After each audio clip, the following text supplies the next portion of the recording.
बिस्मिल्लाहिर्रहमानिर्रहीम। अस्सलाम वालेकुम ख़वातीन और हज़रात, मैं हूं आपका होस्ट दोस्त अरशद भट्टी। कैसे हैं आप? आपके मूड कैसे हैं? आपके मिजाज कैसे हैं?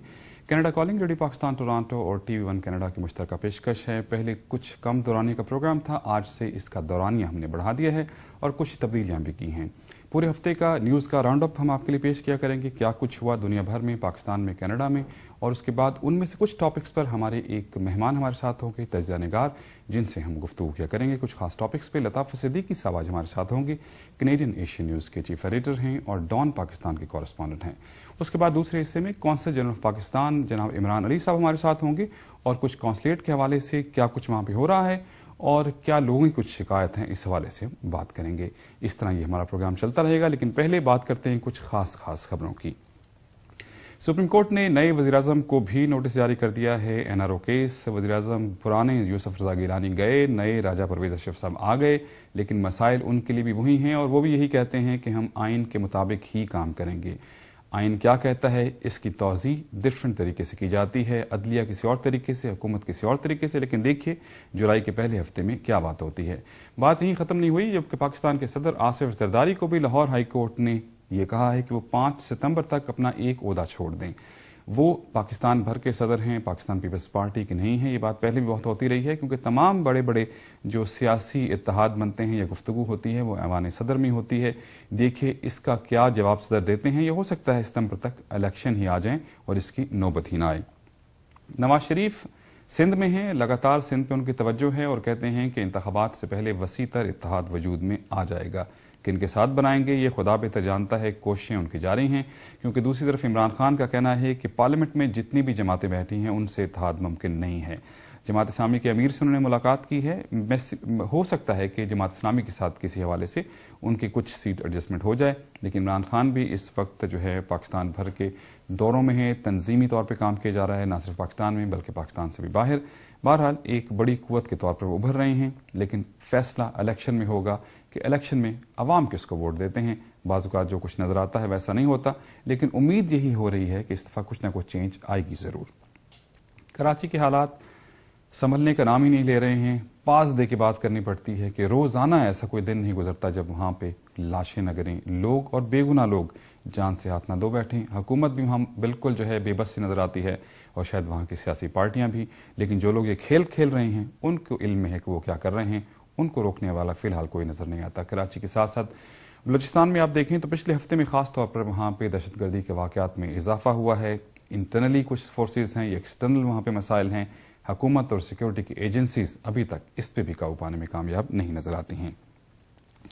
भारत के कैदी जो 30 साल तक यहाँ रहे उनको जो है रिहा कर दिया गया। भारत पहुंच कर उन्होंने कहा कि मैं पाकिस्तान में जासूसी के लिए आया था। हुकूमत भारत इसकी आज तरदीद कर रही है, लेकिन बहरहाल वो अपनी पूरी सजा करके चले गए हैं। एक और कैदी जो हैं जिनके हवाले से पहले ये कहा गया था सरबजीत सिंह, उनको रिहा किया जा रहा है, लेकिन फिर बाद में ऐवान सदर ने उसकी वजाहत की। उम्मीद यही की जानी चाहिए कि पाकिस्तान के भी जो कैदी भारत में कैद हैं वो भी वापस आएंगे। उधर मशीर दाखिला रहमान मलिक कहते हैं कि भारत हर चीज का इल्जाम ISI पर ना लगाए, क्योंकि इस हवाले से बल्कि उन्होंने ये भी कहा है कि भारत माफी भी मांगे। आपने देखा होगा पिछले कई दिनों में, पिछले कुछ सालों में कोई वाकया भी होता था तो उसका बराह रास्त फौरी तौर पर इल्जाम जो ISI पे लग जाता था और उसके बाद जब तहकीक होती थी तो उसमें कुछ और लोग मुलविस होते थे।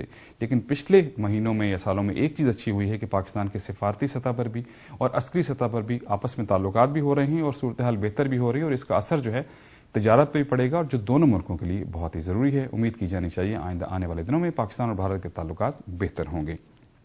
फौजिया वहाब, खुदा ने गनी की रहमत करे, बहुत वोकल आवाज़ थी पाकिस्तान पीपल्स पार्टी की। अचानक उनकी वफात हुई, अल्लाह रब करीम उनको जो है ख़ास जगह जन्नत में दे। उनकी जगह एक और वोकल आवाज़ शाजिया मरी जो है वो अब कौमी असम्बली की ख़वातीन की जो मखसूस नशिस्त उस पर कामयाब हो कि कौमी असम्बली में आई हैं। एक और ऐसी आवाज़ है पीपल्स पार्टी का, उनको कौमी असम्बली में ज़रूर फ़ायदा हो सकता है।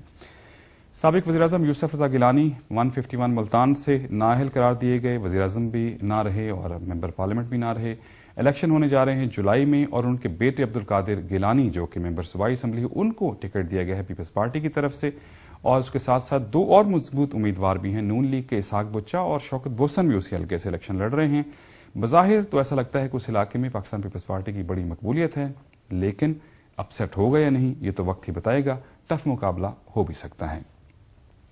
पाकिस्तान और अमेरिका के ताल्लुकात सही नहीं हो पा रहे हैं और आजकल जो खास तौर पे सरहदी इलाकों से افغانستان سے جو لوگ آ کے حملے کر رہے ہیں کون لوگ ہیں خدا بہتر جانتا ہے، لیکن اس حوالے سے مسائل بہرحال ہیں. حکومت کوشش تو کر رہی ہے کہ کسی طریقے سے اس کا اور اساف کے جو فورسز ہیں ان کے ساتھ بھی بات کی گئی ہے، لیکن جان ایلن جو ہیں جنرل تھے وہ بھی وہاں پہ آئے تھے اور کوشش کی گئی تھی کہ ان کے ساتھ اس حوالے سے بات کی جائے، لیکن ابھی تک اس پہ قابو نہیں پایا جا سکا ہے. اور 2-3 دنوں میں پچھلے دنوں میں خاصے اس حوالے سے حملے ہوئے ہیں. یہ امریکہ کا پریشر ہے کیا؟ یہ آج ہمارے جو تجزیہ نگار ہوں گے ان سے بھی اس حوالے سے ہم ضرور پوچھیں گے. شیخ رشید امریکہ کے دورے پر آئے اور ہیوسٹن ایئرپورٹ پر ان کو ڈیٹین کیا گیا 5-6 گھنٹے کے لیے، اس کے بعد چھوڑ دیا گیا. کہتے ہیں کہ میرا ٹیلی فون جو سیل فون سے اس کا ڈیٹا لیا گیا، اور کہتے ہیں کہ مذہبی جماعتوں سے جو میرا تعلق ہے شاید اس حوالے سے حکومت جو ہے اس کو پسند، امریکی حکومت جو اس کو پسند نہیں کرتی ہے. اب دیکھیں یہی بات ہے کوئی اور بات ہے، لیکن بہرحال اس حوالے سے وہ کچھ پریشان نظر آئے. لیکن ان کو یہ بھی کہنا تھا کہ حکومت نے جو پاکستان کی حکومت ہے اور وہاں پہ شیر رحمان جو امریکہ میں پاکستان کے سفیر ہیں انہوں نے اس حوالے سے ان کی خاصی ہیلپ کی ہے. ایک بہت دلچسپ جو ہے ایک رپورٹ ہم نے جو ہے وہ دیکھی جس میں یہ کہا گیا کہ نوجوانوں کو 8 سے 9 گھنٹے جو ہے وہ لازمی نیند لینی چاہیے. اب کیسے نوجوان بیچارے 8 سے 9 گھنٹے کی نیند لیں؟ جب لیپ ٹاپس ہوں گے، جب آئی فونس ہوں گے، جب ٹیبلٹس ہوں گی تو پھر رات میں کہاں سوتے ہیں، لیکن ہے بہت ضروری اور اس کا نوجوانوں کو خیال رکھنا چاہیے. گیس کی قیمتیں جو ہیں پاکستان میں ایک دفعہ پھر سنا ہے کہ 6 روپے مزید کم ہو جائیں گی. بہت اچھی بات ہے، اس سے پہلے بھی کم ہوئی تھی اور ہو سکتا ہے کہ الیکشن کے حوالے سے اس کو حکومت کو کچھ فائدہ ہو جائے. لیکن جب انٹرنیشنلی گیس کی قیمتیں کم ہو رہی ہیں آپ نے یہاں بھی دیکھا، لیکن کینیڈا میں تو کمال ہے، ایک دن 3 سینٹ قیمت بڑھتی ہے اور اگلے دن 4 سینٹ کم ہو جاتی ہے اور پھر اگلے دن پھر 3 سینٹ بڑھ جاتی ہے. یہ اتار چڑھاؤ جو ہے یہ خاصا کہا جا رہا ہے ماہرین کی طرف سے کہ پورے سمر میں اسی طرح کی صورتحال رہے گی.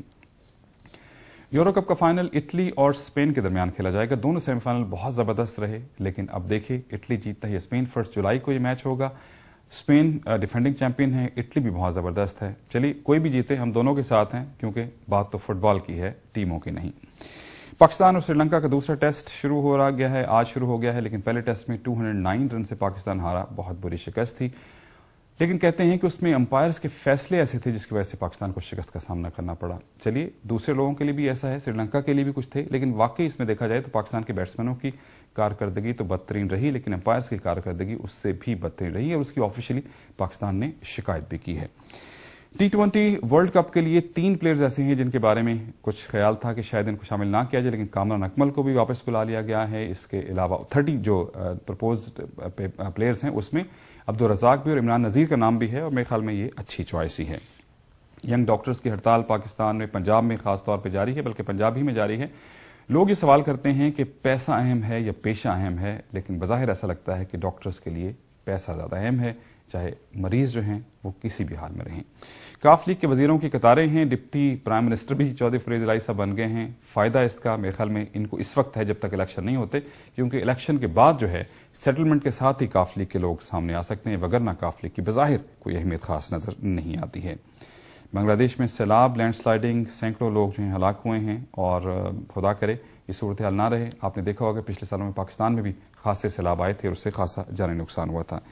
ہیما مالنی کی بیٹی جی ہاں عیشا دوئل، ان کی شادی ہوئی ہے اور ایک اور شادی کا انتظار ہے سیف علی خان کی اور کرینہ کپور کی. دیکھیے اکتوبر کی ڈیٹ دی گئی ہے، پہلے بھی کئی ڈیٹس آئی ہیں، لگتا ہے اس ڈیٹ پہ دونوں کی شادی ہو ہی جائے گی. آپ کو ایک اور بات بتا دیں کہ مہدی حسن صاحب کے لیے ایک پروگرام ہے TV1 کینیڈا پہ 10 جولائی کو ہم کرنے جا رہے ہیں. آپ لوگوں سے ریکویسٹ ہے، آپ ہمارے نمبرز آتے ہیں اس پہ آپ ضرور رابطہ کر لیجئے گا. ایک بہت ہی خوبصورت programme TV1 Canada, radio Pakistan اور اخبار پاکستان کے اشتراک سے کیا جائے گا. آپ اس میں ضرور فیملی کے ساتھ شرکت کیجیے گا. کینیڈا ڈے کی بات بھی کر لیں، کل کینیڈا ڈے ہے. 145th برتھ ڈے ہے کینیڈا کی. 1876 میں انڈر برٹش راج جو ہے Canada is a single and unique country جو ہے وہ سامنے آیا تھا. اس کی سالگرہ یوم آپ کہہ لیجیے کینیڈا ڈے منایا جاتا ہے 1 جولائی کو. بہت زبردست قسم کے پروگرامز ہوتے ہیں اور اگر ٹورانٹو کی بات کریں تو ڈنڈا اسکوائر پہ 45,000 کے قریب لوگ اکٹھے ہوں گے جس میں ملٹی کلچرل پروگرام. اس کے علاوہ فائر ورکس جو ہے پورے GTA کے ساتھ ساتھ باہر بھی ہوتا ہے. آپ چاہے ٹورانٹو میں ہوں، چاہے میساگا میں ہوں، چاہے نیاگرا فال جائیں تو آپ خاص طور پہ کینیڈا ڈے پر بچوں کو ضرور وقت دیا کریں، انہیں آپ کے وقت کی ضرورت ہے. تو جناب یہ تھا ہمارا نیوز کا تھوڑا سا راؤنڈ اپ، اور چھوٹے سے وقفے کے بعد لطافت صدیقی صاحب ہمارے ساتھ ہوں گے، کینیڈین نیشن نیوز کے چیف ایڈیٹر ہیں. کچھ ٹاپکس پہ ان سے ہم گفتگو کریں گے. Stay tune.